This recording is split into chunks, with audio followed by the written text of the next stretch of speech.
My mom would be at all my sporting events. Let's say I was playing football, okay? My mother would be on the sidelines, and if the play on the field started going one way, my mother would run along like, Mark, get him, get him! I'd be like, oh my gosh. I'd get in the huddle with the other guys. They go, Mark, is that your mother? I go, no, I never saw her before in my life. See, the greatest gift my mother ever gave me, she believed in me. I have overdosed on drugs on 3 occasions where I should have been dead. But I believe I was kept here for a reason. You show me your friends, I will show you your future. How do I know this? I hung out with losers, and I became the biggest loser of them all because I gave up everything I dreamt about as a little boy because of who I chose to surround myself with. My friends would drive me home at 2, 3, 4 in the morning. We'd be drunk and high, laughing in the car.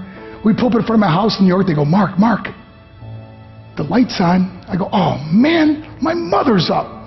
See, my mom wouldn't go to bed until she knew her son was still alive. I'd walk in, she'd say, hi Mark, how was your night? I go, it was good, Mom, I'm just going to go to bed. She goes, can I talk to you for a minute? I go, Mom, I'm tired, I'm just going to go to bed. She goes, Mark, I haven't seen you all day and all night. Can I please talk to you? I said, man, just leave me alone. You bug me. I'd slam my bedroom door on the one person who believed in me.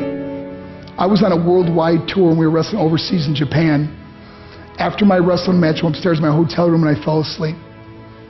There was a knock at my door at 3 o'clock in the morning. I got out of bed and I looked through the safety window and I could see it was a Japanese promoter. So I opened the door and he said, Mark, you need to call home. There's been an emergency. I went and got on the hotel room phone. I called back to the United States and said, hey, what's going on? They said, Mark, I don't know how to tell you this. I said, just tell me what happened. I suddenly started crying. They go, Mark, I can't tell you. I said, just say it. They said, Mark, your mother died. I just threw the phone down. I ran out of my hotel room. I took the elevator to the lobby, and when the doors opened up, I just ran out into the street. I mean, there was no cars, there was no people. It was 3 o'clock in the morning. And I walked down the middle of a street in Hiroshima, Japan, and I remember looking up and just saying, Mom, I am so sorry. I flew home for her funeral, and I was so nervous to walk up to her casket, so I just stood way in the back.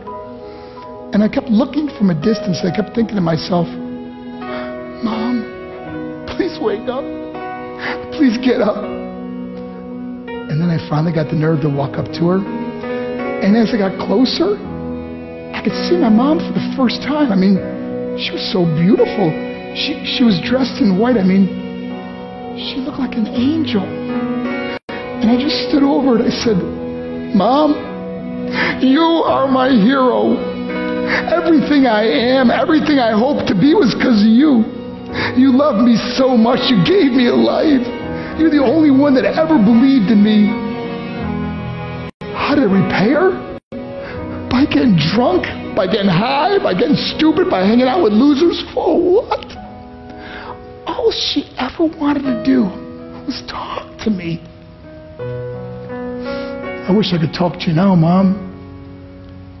I wish you could see what I'm doing. Why couldn't I have been a better son? We are defined by our choices. But if you surround yourself with people involved in drugs and alcohol and pills, it's a dead end. I'm not here to preach to you. I'm here to tell you I lived that life.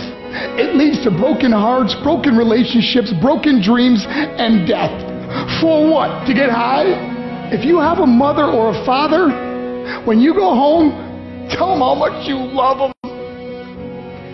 See, my whole life was about being rich and famous. I had to be a millionaire.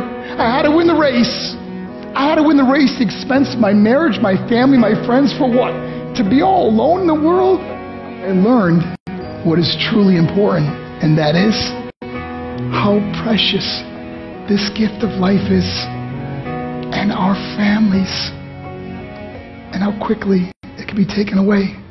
See, I no longer live in time. I live in moments. See, it's not what's in your pocket that matters. It's what's in your heart that truly matters. Love Love is just a word until somebody comes along and gives it meaning. You're the meaning.